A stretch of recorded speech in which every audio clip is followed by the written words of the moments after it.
بسم اللہ الرحمن الرحیم۔ السلام علیکم دوستو۔ آج کے اس دور میں شاید ہی کوئی انسان ایسا ہوگا جو شیر مصور ٹیپو سلطان کو نہیں جانتا ہوگا، کیونکہ ٹیپو سلطان کو ہندوستان میں سب سے آزادی کے لیے لڑنے والا سلطان مانا جاتا ہے۔ یعنی ٹیپو سلطان ہی وہ پہلے سلطان تھے کہ جو سب سے پہلے ہندوستان کی آزادی کے لیے انگریزوں سے لڑتے ہوئے شہید ہو گئے تھے۔ اس کے علاوہ ٹیپو سلطان کو ہندوستان کا پہلا راکٹ ماہر کہا جاتا ہے، کیونکہ ٹیپو سلطان نے ہی پہلے ہندوستان میں لڑی جانے والی جنگوں میں راکٹ ٹیکنالوجی کا استعمال کیا تھا۔ ٹیپو سلطان جب تک زندہ رہے تھے تب تک وہ انگریزوں کا مقابلہ کرتے رہے تھے۔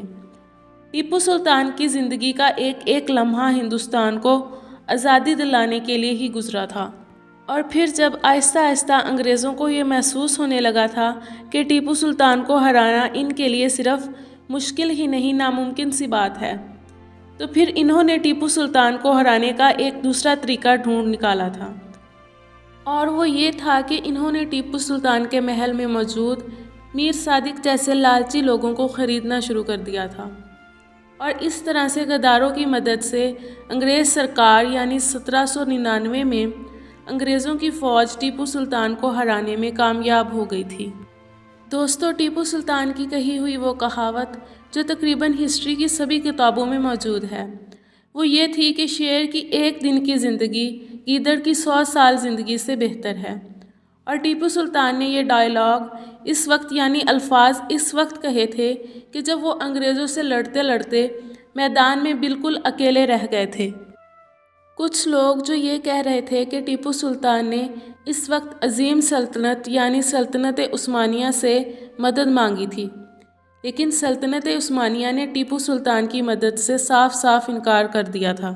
ساتھ ہی ساتھ وہ کہہ رہے تھے کہ ٹیپو سلطان نے اپنا ایک قافلہ بھی سلطنت عثمانیہ یعنی استنبول شہر روانہ کیا تھا، اور سلطنت عثمانیہ کے سامنے یہ شرط رکھی تھی کہ آپ انگریزوں کے خلاف جنگ میں میری مدد کریں گے تو میں ٹیپو سلطان آپ سے وعدہ کرتا ہوں کہ حجاز مقدس کے نظام میں خرچ ہونے والے پیسوں میں سے آدھا پیسہ میں دیا کروں گا۔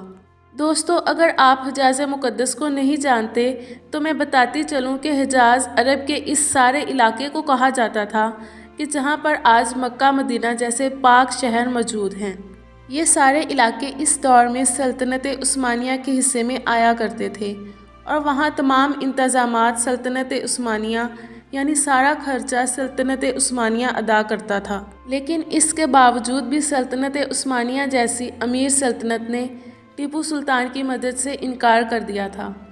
تو دوستو، اس طرح کی سوچ رکھنے والے لوگ ہسٹری کے صرف ایک پہلو کو ظاہر کر رہے ہیں، کیونکہ اس بات میں کوئی شک نہیں ہے کہ 1787 میں ٹیپو سلطان نے سلطنت عثمانیہ سے مدد مانگی تھی، لیکن یہ کہنا کہ سلطنت عثمانیہ جیسی امیر سلطنت نے ٹیپو سلطان کی مدد کرنے سے انکار کیا تھا، یہ تاریخ کے ساتھ ناانصافی ہوگی، کیونکہ اگر آپ تاریخ کے صفحات کو پڑھنے کی کوشش کریں گے تو آپ کو یہ بات معلوم ہوگی کہ جس دور میں ٹیپو نے سلطنت عثمانیہ سے مدد کی امید لگائی تھی، یہ وہ دور تھا کہ سلطنت عثمانیہ خود بھی کمزور ہو چکی تھی۔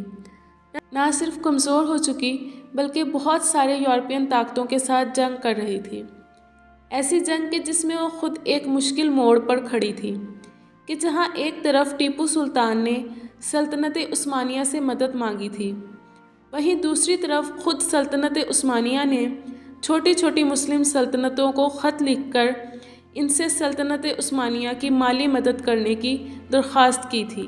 ساتھ ہی ساتھ دوستوں، ہم سب جانتے ہیں کہ سلطنت عثمانیہ نے آخری 150-200 سال بڑے ہی مشکل کے ساتھ گزارے تھے۔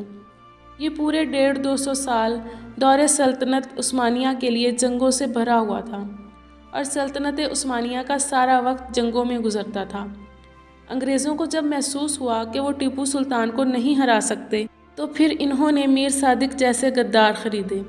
1762 میں جب شاہ ولی اللہ اس دنیا فانی سے رخصت ہوئے تو اس کا بیٹا شاہ عبدالعزیز اپنے باپ کے مسند پر بیٹھے۔ اس وقت ہندوستان میں انگریزوں کی حکومت تھی۔ تب انگریزوں نے برطانیہ سے عیسائی پادری بلوائے اور ان عیسائی پادریوں کو ہندوستان کے چوکوں میں کھڑا کیا۔ ان سے کہلوایا کہ محمد کا دین پرانا ہو گیا، نبی کی سیرت پرانی ہو گئی، نعوذ باللہ اسلام پرانا ہو گیا، اسی لیے عیسائیت کو قبول کرو۔ عیسائی انگریزوں نے تمام آل برطانیہ ہندوستان کی گلیوں میں اپنی طاقت بل بوتے پر عیسائیت پھیلانے کا ارادہ کیا۔ تو اس موقع پر شاہ عبد العزیز نے ہندوستان کی تاریخ میں سب سے پہلی مرتبہ عالم بغاوت بلند کیا اور فتویٰ جاری کیا کہ ہندوستان کے ہر مسلمان کو چاہیے کہ سر پر کفن باندھ کر میدان میں نکل آئے۔ انگریز کے خلاف جہاد کرنا فرض ہو چکا ہے، ہندوستان دار الاسلام نہیں رہا، اسی لیے ہر مسلمان جہاد کے لیے میدان میں اتر آئے۔ تو اس فتوے پر سب سے پہلے عمل کرنے والا ایک نوجوان تھا کہ جس کی عمر 18 سال تھی۔ اس 18 سالہ نوجوان نے شاہ عبد العزیز کے فتوے کا مطالعہ کیا۔ اس نوجوان نے اپنے علاقے کے اندر ایک عارضی خفیہ فوج بنائی اور اس فوج میں نوجوانوں کو بھرتی کرنا شروع کیا۔ وہ نوجوان ایک سپاہی حیدر علی کا بیٹا تھا۔ اس کا نام تاریخی زبان میں فاتح علی ٹیپو ہے۔ سلطان ٹیپو نے انگریز کے خلاف ہندوستان کی تاریخ کا سب سے پہلا جہاد کیا، جو جہاد شاہ عبد العزیز کے فتوے کے بنیاد پر تھا۔ سلطان ٹیپو کی تصویر جو آپ کو دکھائی جاتی ہے، یہ سلطان ٹیپو کی تصویر نہیں ہے، کیونکہ سلطان ٹیپو کی داڑھی تھی۔ سلطان ٹیپو نے ساری زندگی داڑھی پر اسرا نہیں پہنایا تھا۔ یہ غلط تصویر ہے جو آپ کو دکھائی جاتی ہے۔ سلطان ٹیپو اتنا بڑا ولی تھا کہ جب اس میسور کی جامع مسجد بنائی تو اس نے حکم دیا کہ اس مسجد میں وہ عالم جماعت کرائے گا کہ جس کی 5 نمازیں ایک دن میں قضا نہ ہوئی ہو۔ تو کوئی مولوی امامت کے لیے آگے نہ آیا، اور پھر ٹیپو سلطان نے خود آگے آ کر نماز پڑھائی اور بتایا کہ جب سے میں بالغ ہوا ہوں میری کبھی 5 نمازیں قضا نہیں ہوئی۔ انگریز مجاہدین مولویوں کا اتنا بڑا دشمن تھا کہ اس نے تاریخ سے ٹیپو سلطان کو ختم کرنا چاہا، تاکہ آنے والی نسلیں یہ نہ کہیں کہ آزادی کا ہیرو سلطان ٹیپو مولوی تھا۔ مولوی دشمنی میں اس نے ہندوستان کی تاریخ کو ختم کرنے کی کوشش کی، لیکن تاریخ اپنے آپ کو دہرا کر رہتی ہے، اس کو دنیا کی کوئی طاقت ختم نہیں کر سکتی۔ سلطان ٹیپو شہید ہوا 1792 میں۔ 16 اگست کو اس سے پہلے 3 میسور کی لڑائیوں میں سلطان نے فتح حاصل کی، اور چوتھی لڑائی میں سلطان ٹیپو کو پتہ چلا کہ میر صادق کو انگریزوں نے 950 مربع زمین دے کر خرید لیا۔ میر صادق 950 مربع زمین لے کر عین لڑائی میں سلطان کا باغی ہو گیا، اور سلطان تھرنگا پکڑ کر چلے تھے۔